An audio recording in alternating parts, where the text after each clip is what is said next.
Good morning. It is Wednesday, May the 4th. Insert appropriate Star Wars joke here. Um, and let's see. So it's May the 4th. I'm just recently gotten up, so I'm still kind of bleary-eyed. Let's see. I thought today I'd kind of talk about plants. Since we're coming into spring, we're in spring, people are going to start thinking about harvesting plants. And people are going to think about harvesting plants for different purposes. Particularly, I'm looking at the plantain coming up in the yard, and I'm getting ready to do some harvesting there because it's getting big enough that I can now pull it. So what I want to talk about is harvesting plants for medicinal or for sacred purposes, which is a little bit different in some ways than harvesting plants that you grow to eat. Although this is certainly a technique that you can use with the plants that you want to eat. When I harvest plants for medicinal purposes or for sacred purposes, the one thing I want to try and be very careful of is to be very respectful of the plant. And by being respectful of the plant, what I mean is I go into the harvesting with an intention.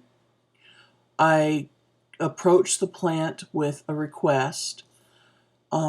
I spend a moment with the plant before I pick it, and I make sure that I don't decimate the plant when I do harvest it, unless for some reason I'm using the entire plant, which I'm usually not. I'm usually just using leaves or something of the plant. So, for example, with plantain, if I'm going to be going out and harvesting some plantain, like I will be doing in the next week or two, the first thing I do is I visualize in my mind what it is that I'm going to be doing with the plantain. So I will be using this plantain to make a salve that is healing for people who are hurting or are in discomfort. Okay, so there's my purpose. I go outside and I go to the plant, and I'm very careful about where I walk. I walk with intention, and I approach the plant, and I ask the plant if I may have a few of its leaves for the sake of helping others. And you kind of go on your gut at that point. If your gut is telling you that it's okay to pick or you're getting kind of nothing, you're usually okay to pick. But if your gut tells you, no, leave this plant alone, follow that. Listen to that. Have respect for the plant. Okay? And then when I pick the plant, I'm careful to just pick the parts of the plant that aren't going to kill the plant. So let's say the plantain has 10 leaves showing. I won't pick more than 5. Plantain is a hardier plant where it doesn't exactly matter. I mean, if you pick all the leaves off the plantain, it's going to come back. But this is a matter of respect. I'm trying to respect the plant. And I try to take no more than, at the very most half of the plant. After harvesting the leaves or the parts of the plant that you want to use, or even the whole plant, thank the plant. Say thank you to the plant for being there, for being able to be harvested, for being able to be used and appreciated. And then you go about your process of making your product. And I like to tell people to do that with plants because it makes the whole process of creating an item much more thoughtful, much more insightful. And honestly, it strengthens the energy and the power of the product that you're using on an energetic level. So, the other thing I want to kind of mention is it's Mother's Day this weekend. Mother's Day can be kind of a hard day for a lot of people, especially if you have issues with your own mothers or you're having issues with being a mother. Mother's Day is not one of my favorite holidays. It's really difficult for me for a lot of reasons. However, over the years, what I've learned is to appreciate Mother's Day from kind of a different standpoint, from less of a personal point of view. Think about Mother's Day as a day where you can honor the greater concept of what Mother is, the larger archetype of what Mother is. For some of us, this may mean Mother Goddess. For some of us, this may mean Mother Earth. And for some people, it may just mean the mother that we never had, or it may mean the mother that we did have. As far as human mothers go, it would be a day when I would most honor my grandmother because she was the closest that I had to an actual mother, I think. I mean, I was raised with a woman but I don't really feel like she was a mother for me. My grandmother, however, was always there, and was trying to be a good guide. So I want you to take a few moments this Sunday, and I want you to think about the archetype of mother, and think about the people in your life who have played the role of mother at different times, people who have loved you like a mother at different times, regardless of relationship, regardless of even gender. But think of the people who have mothered you and taken care of you.